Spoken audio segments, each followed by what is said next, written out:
Welcome,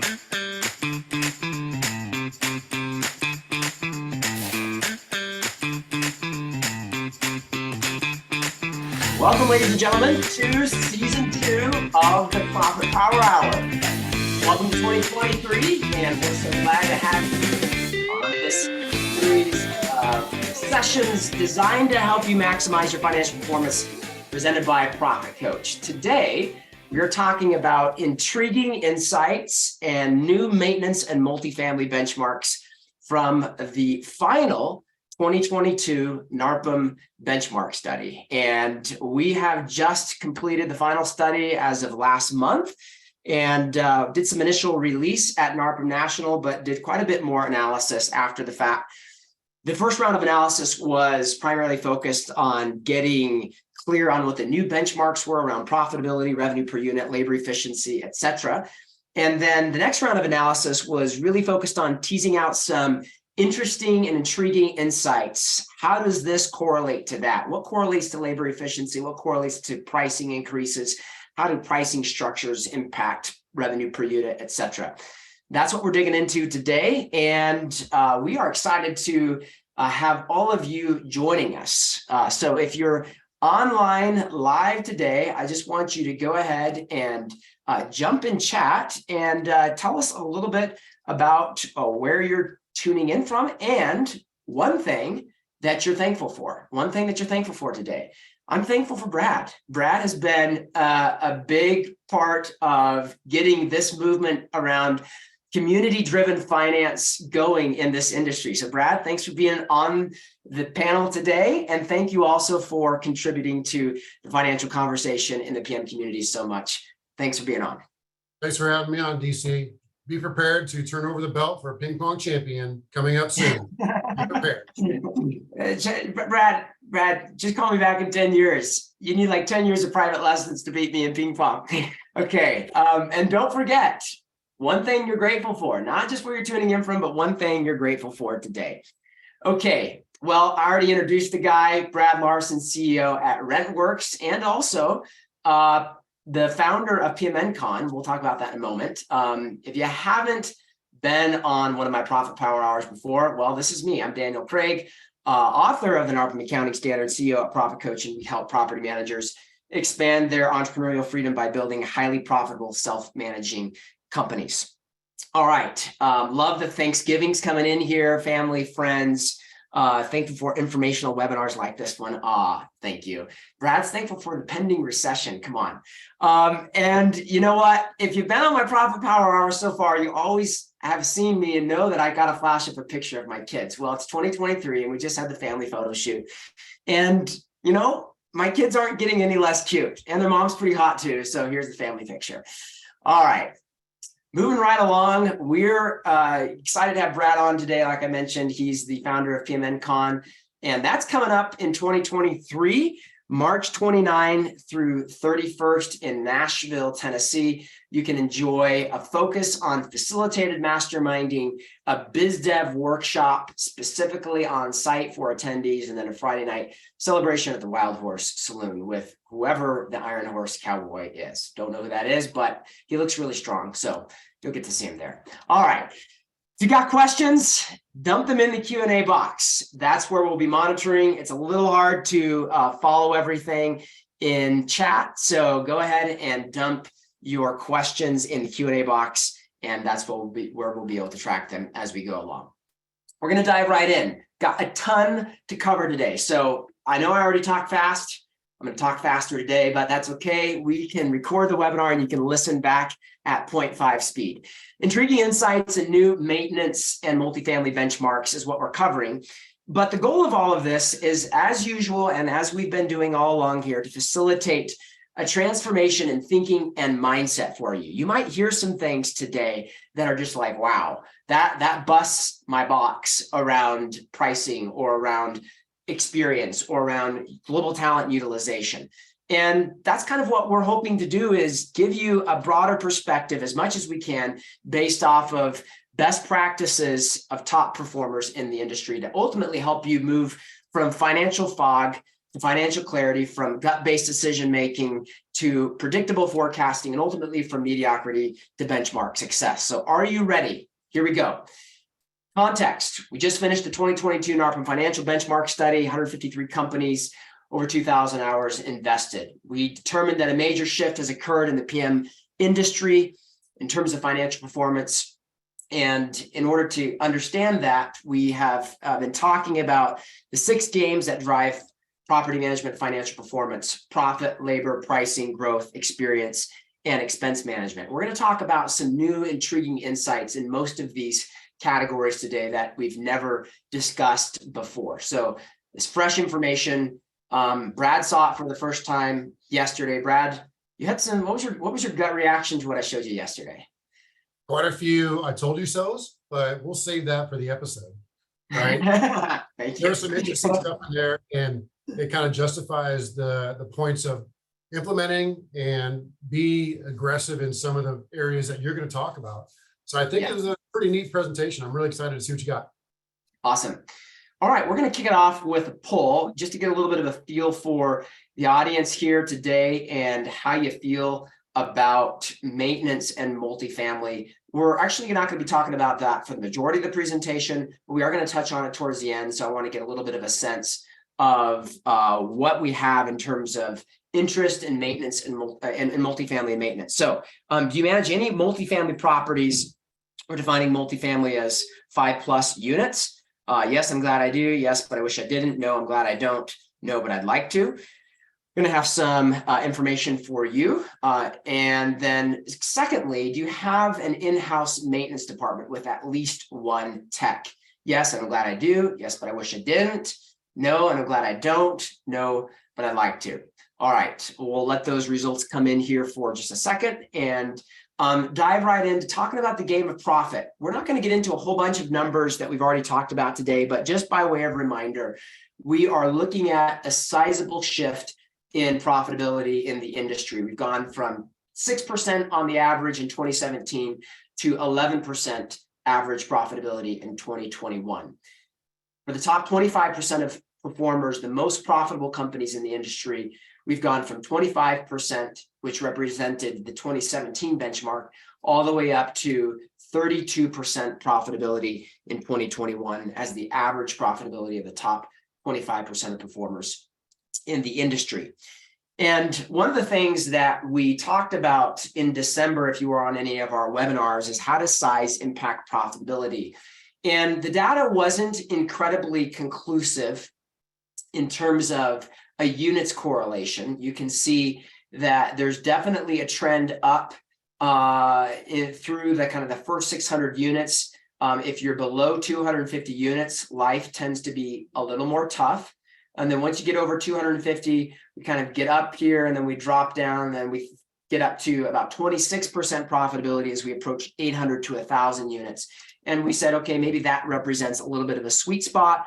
But then we kind of dropped down a little bit. And again, the data wasn't the most clean and wasn't the most conclusive.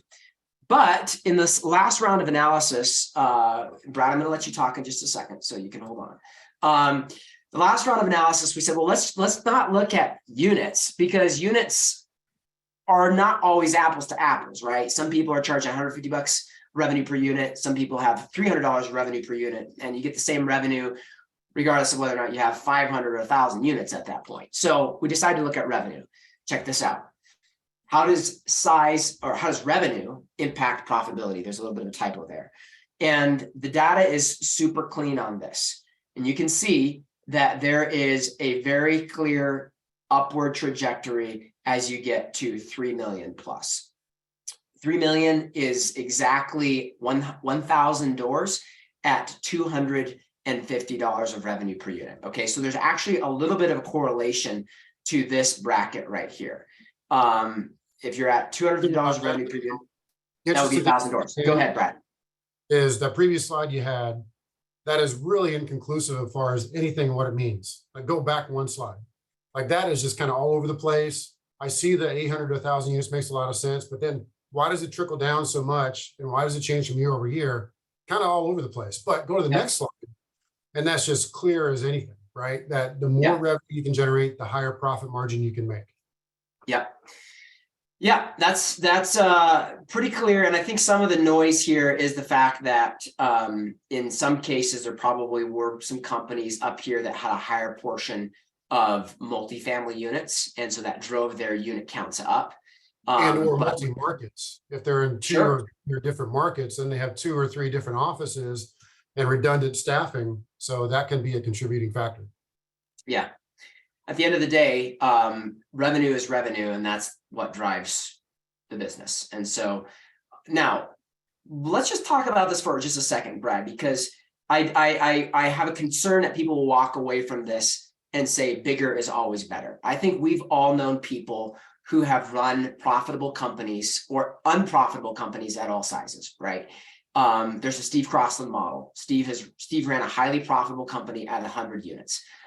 There's Shirley Johnson, runs a very profitable company in Dallas, Texas at 250 units.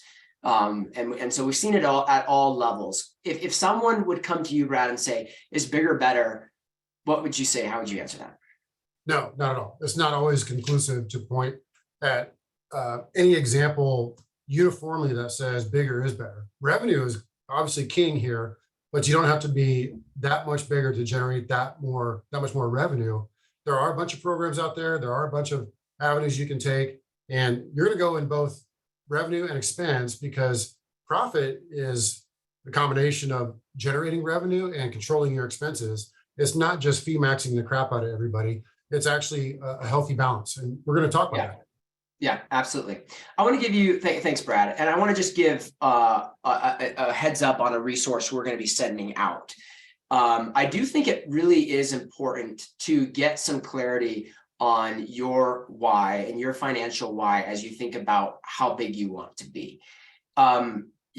This industry is evolving. The conversation in this industry is getting more sophisticated, and we are moving away from just doors to now talking about financial performance, to now talking today about how total aggregate revenue is king. But at the end of the day, I think the next step that we need to take is, what's your why? Why are you in business? And just get in alignment with that, operate in alignment with that. A lot of people don't have financial clarity around their financial performance today. Even fewer people have clarity around what they want their financial performance to be 3 years from now. This tool will help you get clear on that. We're going to send this out as a follow-up to the webinar, but essentially key factors. What's your why? What do you want your life to look like 3 years from now? In order to facilitate that, what does your involvement need to be? What is your total owner compensation? What's your target profitability? What does the total revenue need to be? And based off of all of that, way down the line, how many units do you need? Okay, so we're getting the whole doors conversation in its proper place. And then lastly, what kind of team do you need to support that? Anything you want to add there, Brad? No, I mean, it's just not as easy to just all of a sudden say, well, I want to go get 1,000 doors. It's not that easy to do, right? For example, but you can definitely find a healthy balance of what your why is with your owner involvement and owner comp plan. And the profitability should be the forethought. I mean, that should be driving everything, to include staff hires, to include how much business development you can afford to do, to include not taking on the bad clients that cause you a lot of stress. All that will be driven in the mix. Yeah. All right. Okay. We're going to go ahead and throw up the next set of polls here. So I'm going to end the poll and throw up the results. Just for some context, Brad, I don't know if you can see these results or not. But we're looking at, again, multifamily. 57% of the people on the webinar today actually do manage some multifamily. So you're going to love the new insight that we're going to give you around how to think about pricing for multifamily. This is the first analysis of its kind that I'm aware of ever being released for multifamily.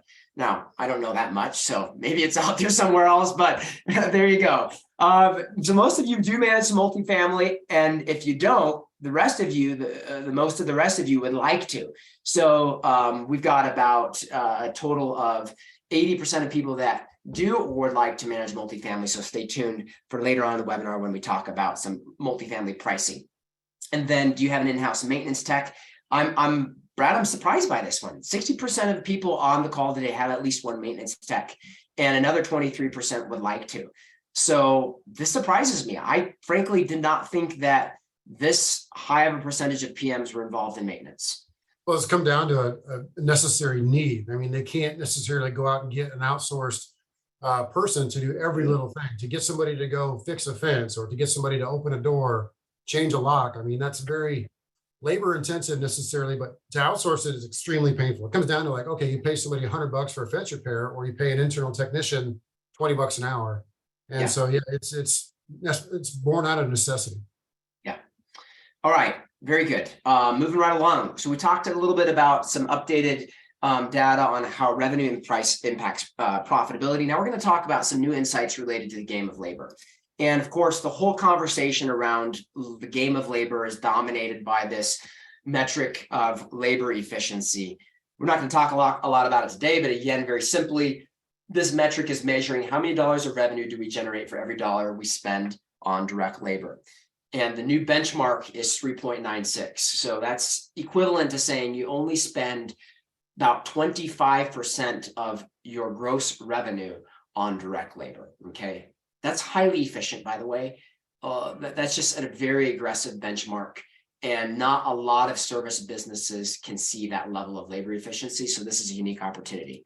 But put that into context a bit more, DC. The context of that is when the first analysis of this was done in 2012 by Tony Drost, most of the companies that reported were in the 50 to 55% DLER, right? So they were spending half of their income paying for labor. And now it's completely been cut in half in the last decade. Pretty fascinating. Really fascinating.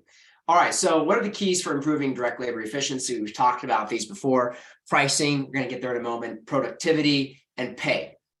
Well, we had the opportunity to do some next level analysis on productivity and specifically looked at the question of labor models. Okay.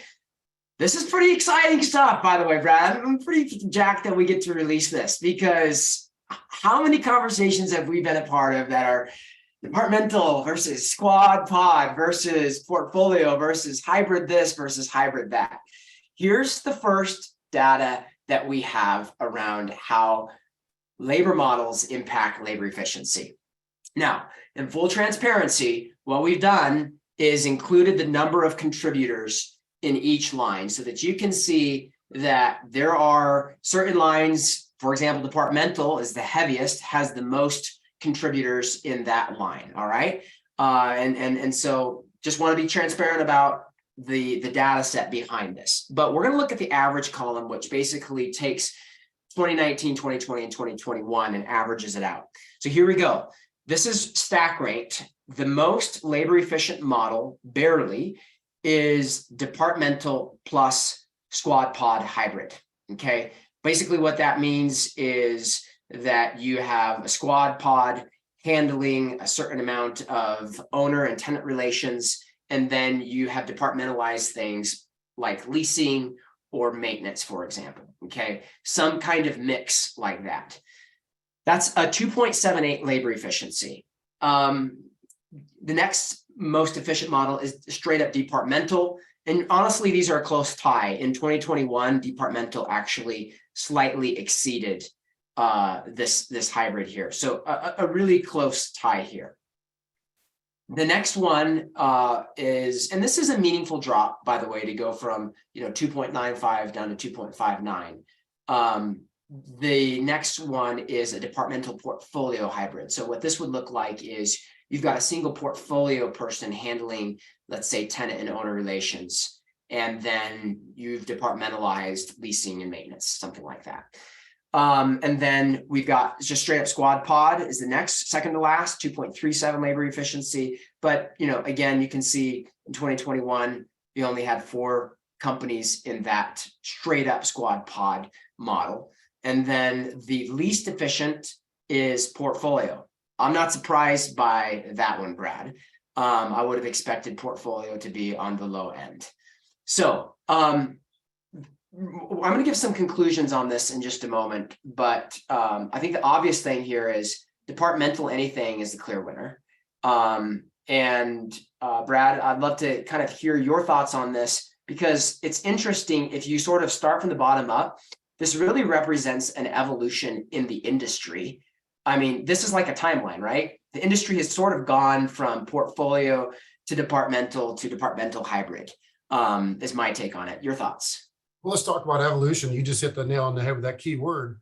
Is I think every company is going to go through all of these as they've continued to grow, because our unique situation is we were never just handed 500 homes or 1,000 homes like a multifamily complex. Hey, here's 522 units, manage it to the best of your ability. As we grow and shrink and consolidate and people come in and they go out, this changes. I would say anybody who's been in business for 5 to 10 years has probably touched on all of these at some point in their labor model structure, and you will continually change. Now, the other thing that is we have very loose definitions around those because some of the contributors may not really know exactly where they fit into departmental portfolio hybrid or departmental squad pod hybrid. So the point is, I think the departmental and portfolio squad hybrids are clear winners because you're segmenting out those duty functions, and that's where you bake in the remote team members, right? That's where magic is really starting to hit the industry for the last 5-8 years of the remote team member model. I agree with that. And I would say one other thing, and this is sort of some coming out of some recent thinking for me, that ultimately, and this is a whole session in and of itself, but when we think about labor efficiency, there is this sort of evolution of, all right, first we need processes. Okay, everybody gets checklists in place. And then, wow, we have to maximize our revenue per unit. So everybody says fee maxing. And then the next fad is global talent. I've got to get on global talent, and you do.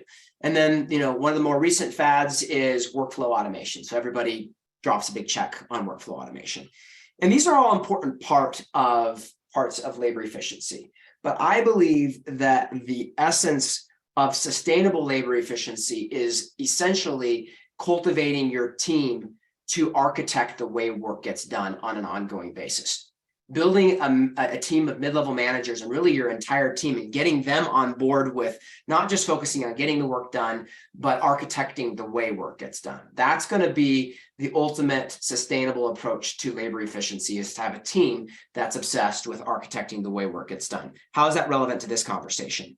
It's really hard to be focused on architecting the way leasing gets done, maintenance gets done, and everything gets done at the same time. And that's why I think departmental is ultimately going to win, because what you're allowing in that structure is each individual team to focus and really get laser focused on how do we optimize leasing performance? How do we optimize maintenance coordination? How do we optimize tenant relations? And when you segment them out like that, I think you're a lot more poised to have your team taking ownership of the efficiency of each of those aspects of business. Agree, disagree? I agree. Yeah, I think that's spot on with what you're talking about. And you see Adam Willis commenting, DLER labor model graph is amazing. Departmental and niche teammates for the win. And he's right, because it does validate some of the thought processes around building a team, squad, pod, portfolio hybrid model, whatever term you want to put on it, which, by the way, DC, as a side note, you and I should go through these and try to define them a bit better for future iterations of this, and maybe even add that into the NARPM accounting standards in the next iteration.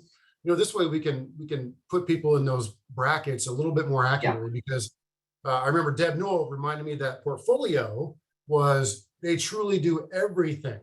They do maintenance, they do leasing, they do renewals, they do money collection, they do rent payments, they do everything. And that's a one-person shop. Very seldom is it a 2 or 3 person shop that does that. Yeah. All right, last point on this. This is important. None of them are a guarantee. Here's the thing, guys. The benchmark is 3.96. The average, the highest average of any of these models is 2.78, which is a far cry from the benchmark. So at the end of the day, none of these are a guarantee. And it's a lot more about how you run the model than exactly which model you pick. So there you go. Way to undercut the chart at the end of the presentation. Okay, moving right along, we're going to talk about impacting pay, excuse me, and productivity with global talent. And these are old stats, shared them last month. The units per direct team member targeting around 58, 59 units per direct team member. And then global talent utilization is for the top companies that are utilizing global talent the most, 65%.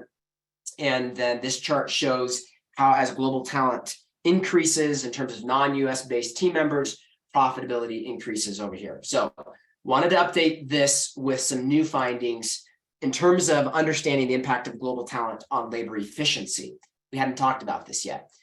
This one was a shocker for me. Honestly, this was one of the disappointing numbers of the study. I thought there would be a much clearer correlation between global talent and labor efficiency. Now, here's what we're looking at. This chart right here represents the most labor efficient companies over here, the least labor efficient companies over here. So this bracket is companies with a 3.96 labor efficiency.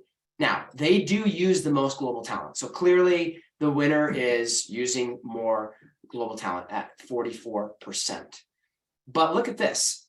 People that are in this 50% bracket, they use 43% global talent, okay? So it's not the panacea that maybe you would think it is. Now, here's a takeaway. Little to no global talent is a really, really bad idea, okay? So if you're gonna be in the 0 to 19% range on global talent utilization, gear up for being in the lowest labor efficiency bracket. So bottom line, no global talent is a really bad idea, but there is a little bit of a question of how effectively you are utilizing global talent. And I will just say this, I think there's, Brad, a lot of opportunity for an expanded mindset around the potential use of global team members. I think the greatest wins in terms of global talent utilization are going to come from companies who realize these are really talented people and they can pretty much do anything in your company. And I think we're seeing more and more of that in a really exciting way. Brad, what are some of the mindsets you think that need to be shifted around this? Well, I think I think the secret's out. Like this global talent remote team member concept is out there and it's getting more and more challenging to find really good remote team members. Let me give you a little side story. So we employ 16 or 17 remote team members all in Mexico. My CEO, Melanie Thomas, went to Mexico last week. They had a whole big summit of all the remote team members down there. Every single one, when we went around the room, said they were super happy to be a part of RentWorks. They were super happy for their opportunities to have that career. It was a complete 180 from the American labor market. And I don't mean to just, say it in a disparaging tone, but they were very grateful for it at a third of the cost, at a quarter of the cost, which means you could hire 2 to 3 to 4 really good quality remote team members for one team member local. And so it's an industry trend now. And I think you want to go back one more slide and really hone in on that particular bottom stat that I saw. One more. Yeah, that one. The team members non-US base is 6+. Look at the profitability to scale up accordingly to each amount of number of team members. That's pretty telling. Yeah. Now, here's one of the big questions as well. I cannot utilize global talent to greater degrees because it's going to affect my customer experience negatively. I'm really focused on customer experience and I can't get where I want to go with global talent. My friend, I'm not sure what kind of customer experience you've defined, and I would agree that there are maybe positions that you want to think twice about, but generally speaking, global talent does not show any negative correlations to customer experience. Here's the data. And this is where you put up charts that basically look like this. There's no correlation here. Look at churn relative to global talent. As global talent utilization goes up, if it was negative, you would see a bunch of dots up here. You don't see that. If global talent increasing had a negative impact on Yelp ratings, you would see a bunch of dots over here. You don't see that. Same for Google ratings. You would see a bunch of dots over here. You don't see that. At the end of the day, we don't see any negative correlations between global talent and the available metrics on customer experience. All right, let's move on to pricing. Folks, you having fun yet? I am. This stuff is just so fun to share. Thanks for being a part of this webcast today. All right, pricing. So we're going to throw up a little bit of a of a poll here and talk just a second about pricing structures, but I want to get a sense of what people are doing on the call today. So here's the poll. What is your pricing structure? Now, don't get confused by these. Percentage, not tiered. Percentage tiered means you have good, better, best, but it's all percentage based. Flat fee, not tiered. You've got one flat fee and you don't have tiers, no good, better, best. Flat fee tiered means you do have good, better, best, and it's all flat fee. And then last one is some mix of the above. Okay, while the results are coming in there, we'll move on. And again, revenue per unit is the name of the game when it comes to pricing. The new benchmark around revenue per unit has gone up from 238 to 317. And one of the most exciting and useful insights that's come out of the new 2022 benchmark study is this chart right here. I've already showed it, but I kind of need to review it to set up context for what we're about to look at. And this is essentially a new way of getting clear on what you can and should target in terms of revenue per unit. Because to be honest, this benchmark is kind of useless in the sense that revenue per unit is very much relative to average rent. And so it really doesn't make sense for everybody to be striving towards the same exact number because it is significantly defined by your average rent. Now, here's the way to look at this. What we have defined and determined is that the best way to understand your revenue per unit opportunity is by measuring your revenue per unit as a percent of average rent. And when you look at key bands of average rent, you're going to see different percentages. So in other words, the average rent, if you're in the 0 to 1,000 average rent bracket, the top two columns in terms of companies with the highest revenue per unit are going to be getting somewhere between 19 to 24% of average rent in total revenue per unit. Okay. And so that number is going to give you a little bit of a range to work with. If you're in that 0 to 1,000 rent range, you can say, all right, I should be targeting somewhere in the neighborhood of $190 to $240 in total revenue per unit. And you can see how that changes as the rent goes up, 0 to 1,000 to 1,500, 15 to 18%. And really it's the same for the 15 to 2,000 bracket. And then we start to see a drop off when we get to 2,000 to 2,500. Okay, so that's the point of reference. Brad, any comments on that before we move on? It's kind of hard to digest all that, honestly, because it scales up so cleanly with the rents, but it does give you some perspective of what kind of revenue per unit you should generate on a $1,500 home. So, you know, let's say that's $180 on a $1,500 home. Is that pretty accurate for the 100% model?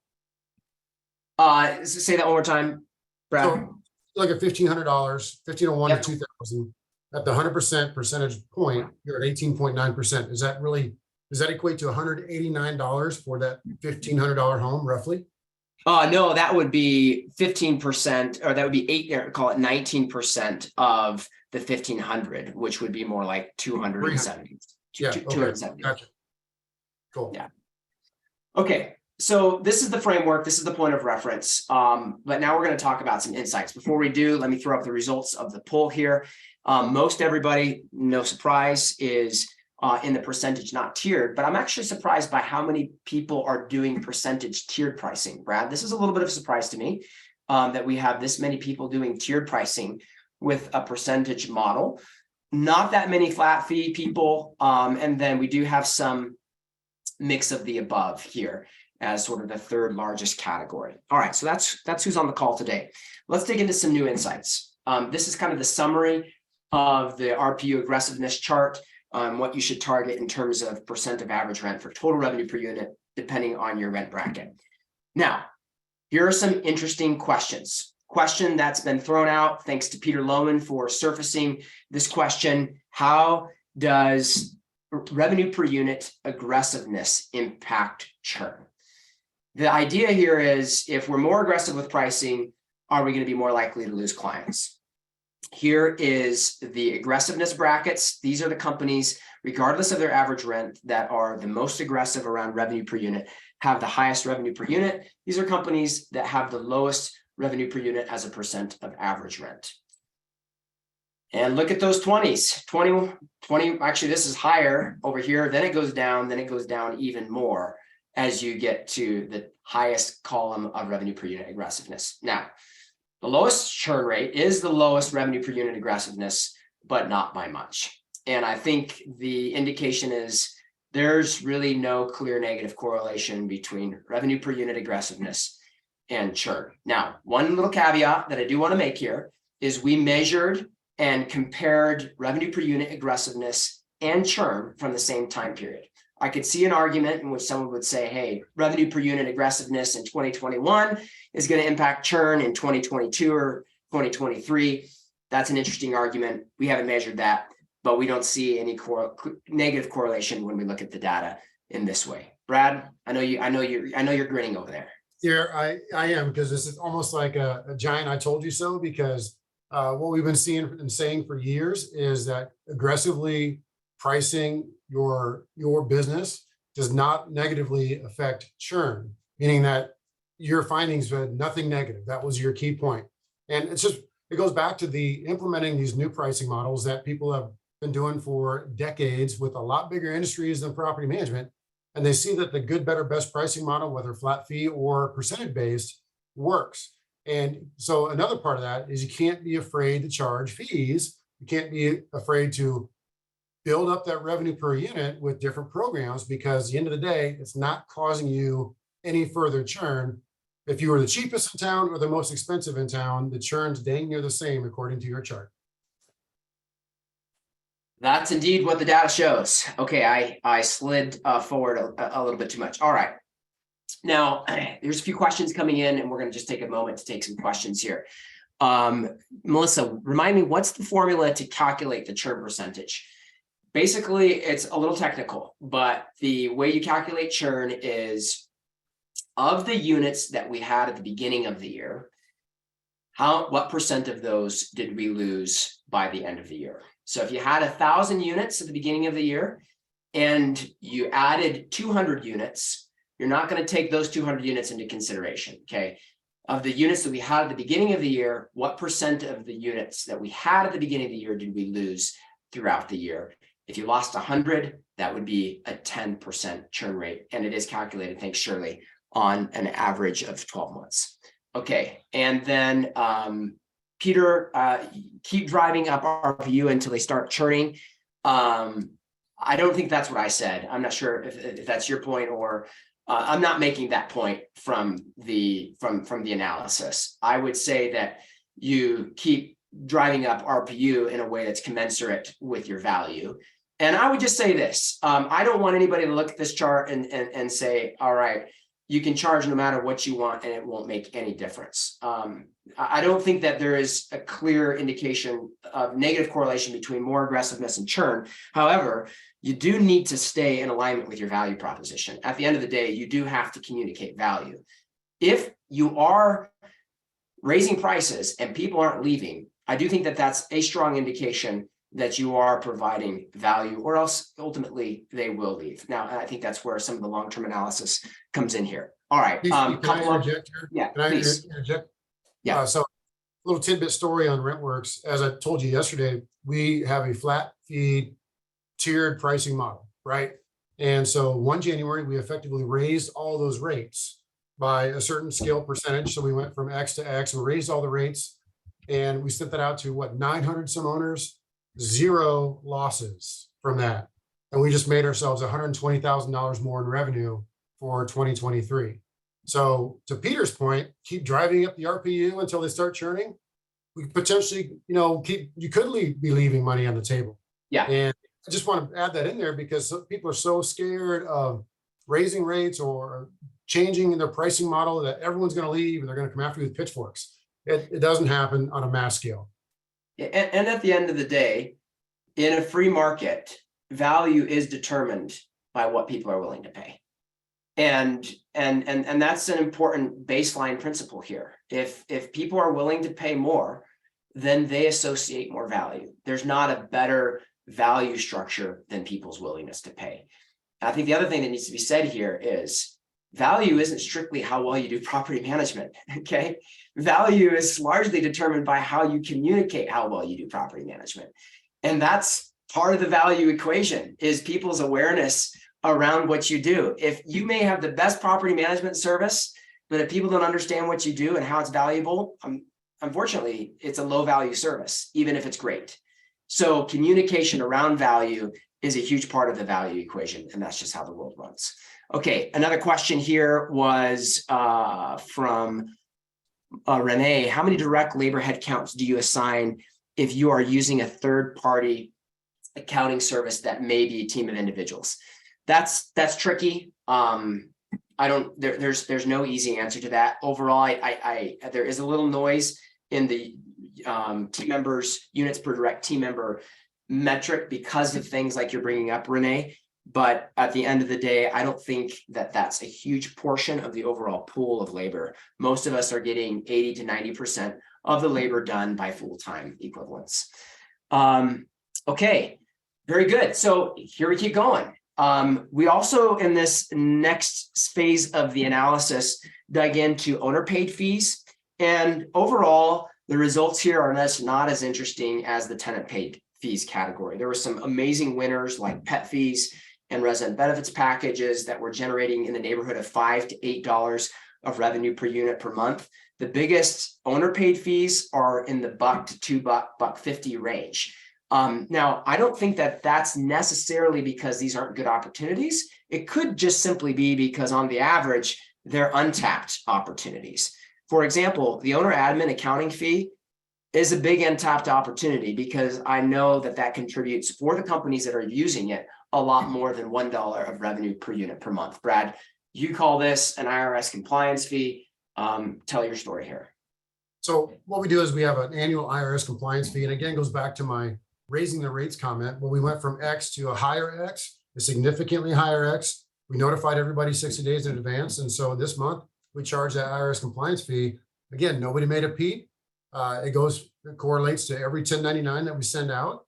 And it's just a part of doing business, because if you don't charge that and you get audited, it's out of your pocket, right? And that's the point of it, is we've been hit with so many 1098s that we have to go back and fight with the IRS. You got to hire a CPA, you have to do audits. I mean, it's just a huge nightmare. So you should be charging that. And again, it goes back to one concept of don't be afraid to implement owner fees. Awesome. Karen, the comment there was simply based off of this number right here, that this is the average contribution of the owner admin annual accounting fee. It's $1 per unit per month, but that's just the average of all companies for the companies with the highest revenue per unit. Brad, you guys are charging what, $65 per unit per year, correct? So Correct. that would be I'm glad you said it. I didn't want to say it out loud. You know, the whole NARPM thing, can't talk about fees, but you know, here I said it, so I'm sorry. We went from 40 to 65, okay. And nobody made a peep about it. And so I think it's a reasonable fee to charge. It was well communicated, DC, to your point. We communicated this very well from the very beginning. We started doing this 4, 5, 10 years ago. I can't remember exactly, but in the effort to raise it, we sent out several emails. It was posted. There were videos on it. We gave everybody notice in advance, and we were prepared for the questions about it. So it goes back to communication skills. 100%. Okay, now this one is also super interesting. So buckle in, we're in for another treat. How does pricing structure impact revenue per unit? The data is very clear. Flat fee, tiered pricing structures generally garner the highest revenue per unit and also the highest revenue per unit as a percent of average rent. You can kind of see the separation here. All the other pricing models in terms of RPU aggressiveness and how much they're getting in revenue per unit as a percent of average rent, all really in the 13 to 14% range. The clear winner is flat fee tiered. Yeah, to Melissa's point, that it was a surprise. We were going through this yesterday, and you showed me that, and I had a big smile on my face because you're like, "What? You know, it's a giant. I told you so," because we do the flat fee tiered pricing, and you're going to show this here in the next slide or two. It's because of the management fee and other fees are being charged to a vacant unit. That's a big part of it, because you can put a flat fee, monthly fee on top of whether the unit is occupied or not, because You're still don't control rent. my thunder. Go ahead. I'm sorry, just teasing you. We don't typically control the rent side of what the home rents for. If an owner wants a ridiculous amount higher and it's going to sit vacant for 2-3 months, well, we're still managing the property. We're still sending out work orders. We're still paying attention to it. We're still marketing it. So yeah, we need to be paid on that. And that's why the flat fee tiered pricing model with a policy that you charge still for vacancy prevails here. All right. Well, you did really steal my thunder. I'm not inviting you back next time, but I have data for that. And here's the data. And Brad's point is, frankly, I don't think I'd completely drawn this correlation until I heard Brad talking. So thank you, Brad. That one of the big reasons this is the winner is because of the policies that go along with this. And here are the key policies: collecting on non-occupied properties under management. So in other words, and you've heard people say this, right? I spend more time managing unoccupied properties than I do occupied properties because there's nobody in it, right? And it's like, well, how does that work? Well, people say this. And so I don't know if that's true because I'm not a property manager, but at the end of the day, the people who are in the flat fee model are way more aggressive around this policy. Usually it's right around 70% of people that use a flat fee model collect on non-occupied properties under management. Very few people using percentage programs are collecting on non-occupied properties. So that's key policy number one. Key policy number two is collecting regardless of rent collected. If you're in a percentage-based model, it is a little cheeky to say, you didn't get any rent, but I did bill it, therefore I'm going to charge it. I think that's still viable, and there's obviously people doing that in the percentage model over here, somewhere between 17 and 27%. So you can do it, but it's a little more dissonant with a percentage model. If you're flat fee, it's flat fee. And so it makes sense to collect management fees regardless of rent collected because you're still managing the property. And we know for COVID, there are many times that you can have done your job as a property manager and not get rent collected. And so it does make sense to not necessarily tie yourself to only collecting if rent is collected, because that in many cases is out of your control. These are big policies right here that I think, Brad, are contributing to driving this number up. Okay, lot of interaction go here in chat. I love it. Here's a question from Renee. Is there a percent increase that you would apply if you are charging tenants for a service instead of an owner? For example, if you pass a cost of a tech platform onto the tenant instead of the owner, would you increase the price by X percent because there is variable income due to vacancies? I'm not sure I totally understand that one. Do you, Brad? Yeah, I don't follow that one. I'd have to read it again. Yeah. Okay. Karen, Renee, shoot me an email, daniel@pmprofitcoach.com. We can take a look at that. Okay. Very good. So let's move on. I hope that's helpful and interesting around pricing structures. Now, for those of you with multifamily, we've got the first ever multifamily revenue per unit benchmark. It's $155, less than half of the single family benchmark. Now, personally, I feel like this data represents some pretty low pricing. And there's also things you got to take into consideration, like whether or not you have on-site managers that are reimbursed or not. The vast majority of our contributors in this aspect of the study did not have on-site managers getting reimbursed. Okay, so this would be in a situation where you're basically floating the full bill for the property management in most cases.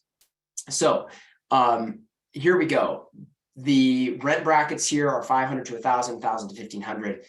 If you're in the 500 to 1,000, multifamily companies are getting at the most aggressive multifamily companies are getting between 11 and 16% of their average rent in total revenue per unit.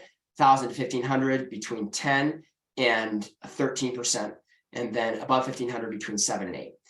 What's interesting is look how far down these people are. I know a lot of people in multifamily that are charging like a 4% management fee, no leasing fees, and no tenant paid fees. And that's how you end up at 6%. That's a bad day.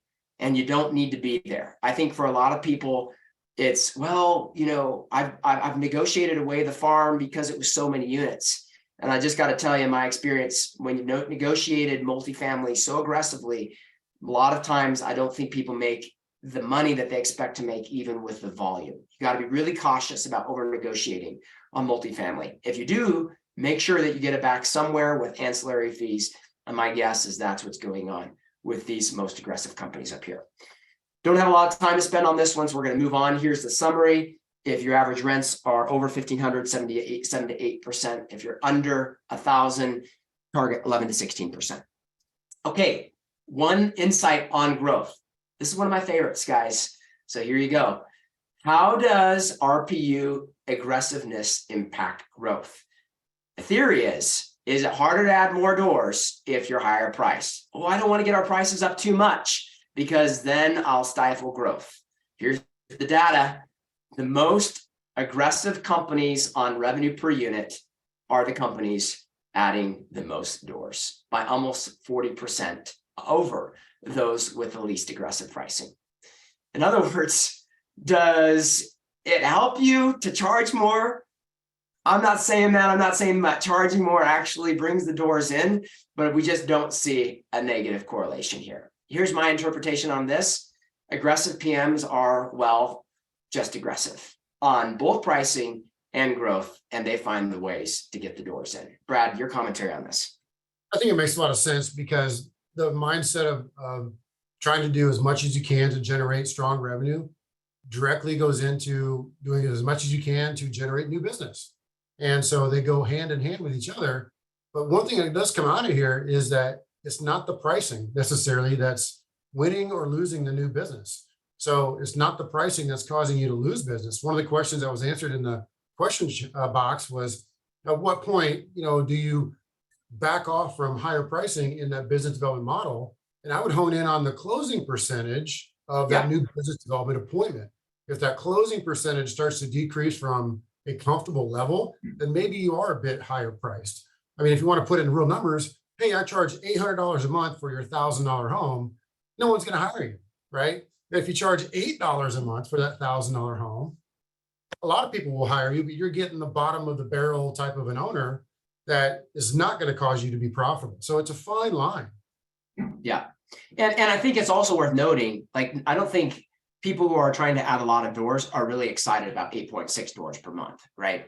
And so the point here is that none of these numbers are that high. And so it's not as if we're saying there's a really strong correlation here. We're just saying there's not a negative one between increased revenue per unit and growth. All right. From Chris, I'm assuming if your pricing is higher, then there are more funds for marketing. Great point. And by the way, there's also more funds for better service, more value creation. Okay.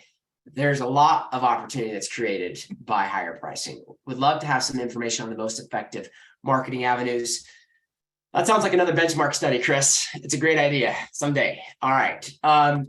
We're going to go to a game of experience here with just one metric related to churn. Again, churn is going down since 2018. The new benchmark is 10% here. And one of the things we want to look at here is, how does labor efficiency impact churn? The theory is, I can't be labor efficient because I'm committed to a certain level of customer experience. And so because of that, and because I don't want my churn to go up, I'm less efficient, and that's why I'm less profitable. Well, we correlated these, and the blue dots are churn going up, and the yellow dots are the relative labor efficiency. And what you would expect to see is that if that argument is true, you expect to see all of these dots going down. That as labor efficiency goes up, then churn would be, or I'm sorry, you would expect to see these dots going up, the yellow dots going up with the blue dots. That as churn goes up, labor efficiency also goes up, or vice versa. As labor efficiency goes up, churn goes up. And we just don't see that. There's no negative correlation.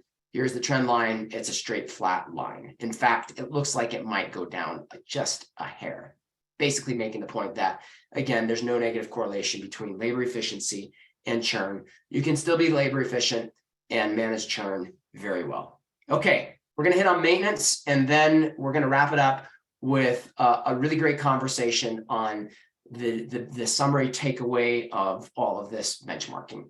Lastly, maintenance. Excuse me. Going to blow through this pretty quickly here.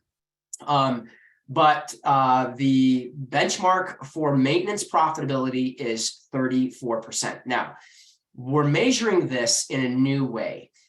Basically, how we're measuring this is looking at net profit for maintenance as a percent of gross maintenance profit, which is essentially maintenance income minus cost of sales, okay? And so you basically have to look at profit as the profitability as the percentage when you divide net profit into your gross margin, was just, again, after COGS. And the reason for that is all companies have varying degrees of pass-through costs. Your real revenue number is gross profit, which is income minus cost of sales or cost of goods sold. And so that's how we're measuring this and calculating this. And we believe that's really important. There's a huge spectrum of results here. And at the end of the day, maintenance is a meaningful, profitable opportunity. If you have the belief that it's just a loss leader and necessary evil, the data doesn't bear that out. In terms of the impact of size on maintenance profitability, overall, the sample size that we looked at included relatively small maintenance operations. The average is kind of in the $664,000 range for annual revenue. Okay, so it's not a huge size that we're looking at. But interestingly enough, companies that were bigger and had 1.3 million, an average of $1.3 million of revenue, were significantly less profitable than smaller companies, even in terms of net dollars. You can see these companies over here, only $500,000 in gross revenue actually made more profit than companies with $1.3 million in gross revenue. So bigger is not always better, but we are looking at relatively small companies overall. Quickly on labor efficiency, the direct labor efficiency benchmark for maintenance is 2.73. That's $2.73 of revenue for every dollar earned on maintenance. And again, this would be based off of the gross profit calculation. Okay, so not gross revenue, but gross profit, which is revenue after cost of goods sold. The total labor efficiency metric is 1.90 right here. That's equivalent to spending 53% of revenue on all labor. So you can clearly see that maintenance is generally a less efficient operation in terms of labor efficiency than property management by quite a long shot. But that doesn't mean it can't be a meaningful profit center.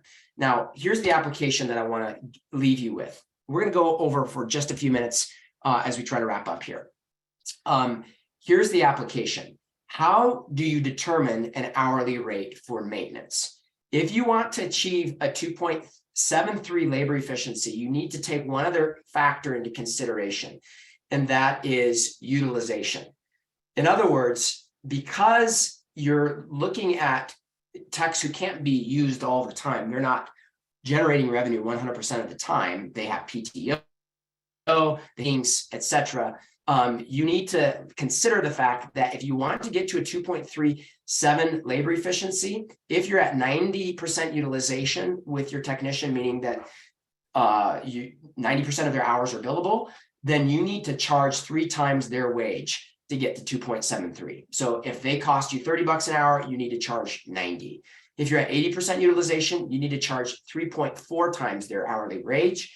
And if you're at 70% utilization, you need to charge almost 4 times their hourly wage just to get to a 2.73 utilization. So in terms of thinking about pricing, hopefully that gives you some actionable perspective there. Looking at expense benchmarking, the key finding here is that non-labor overhead, the benchmark for non-labor overhead is 10% of gross profit. That's that number right here.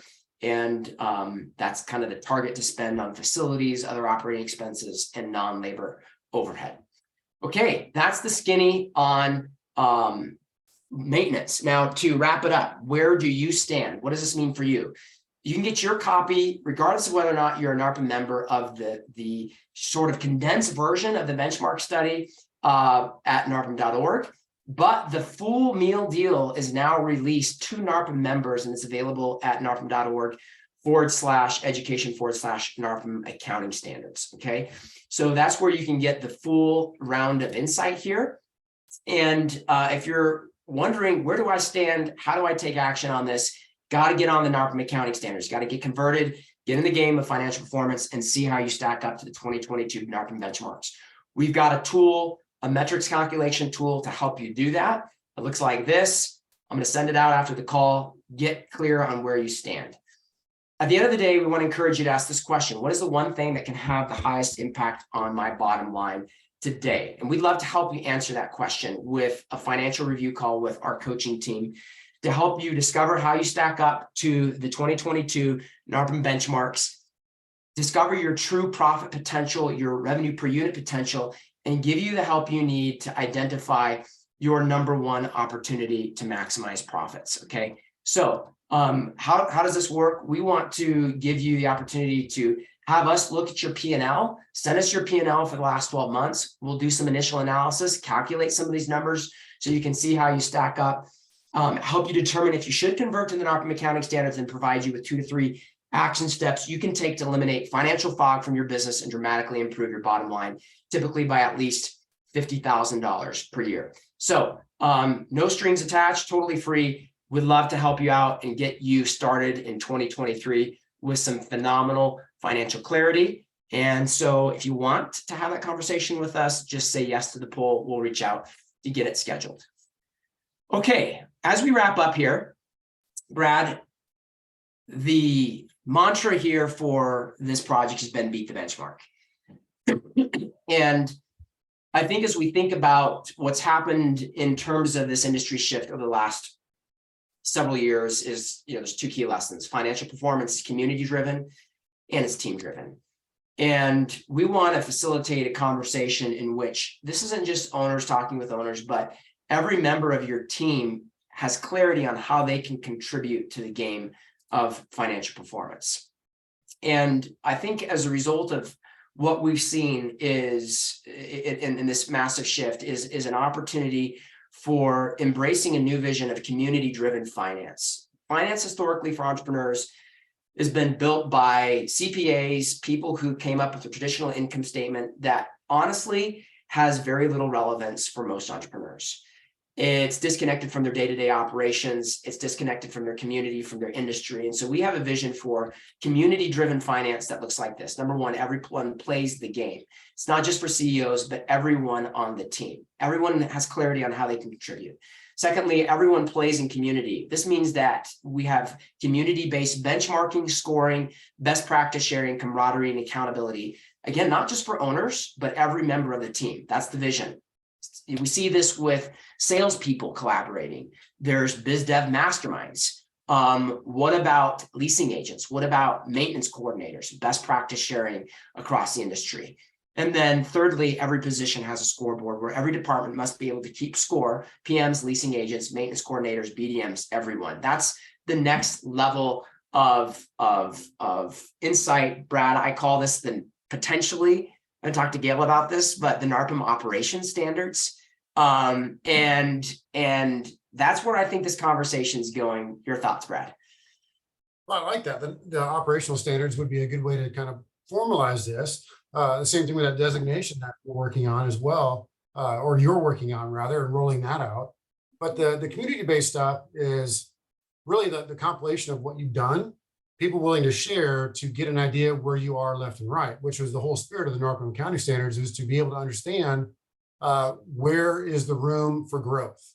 Is it growth in profit? Is it growth in business development? Is it growth in maintenance operations? And this is helping to understand that. So it's, kudos to you for putting this all together. Giant amount of work. As everybody knows, I engage your team to have quarterly reviews and annual reviews with our numbers. So I think what you're doing is fantastic, man. Keep going.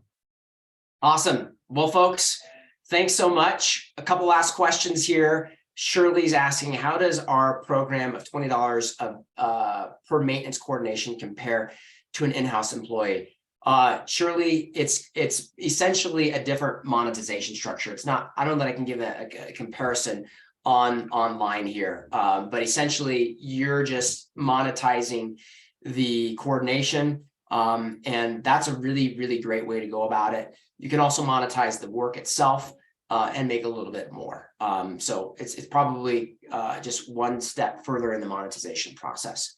But what you're doing is a great way to monetize maintenance, and certainly relative to the effort, one of the best ways to go about it. Bonnie, we're going to send out a recording to everybody that signed up for the webinar. All right, folks, thank you. Have a great rest of your day. Hope 2023 treats you very well. Reach out to us at any time, PMProfitcoach.com. Contact me, Daniel, at PMProfitcoach.com. Want to help you maintain financial clarity and maximize your financial performance so you can achieve your entrepreneurial freedom. Have a great rest of your day, everybody.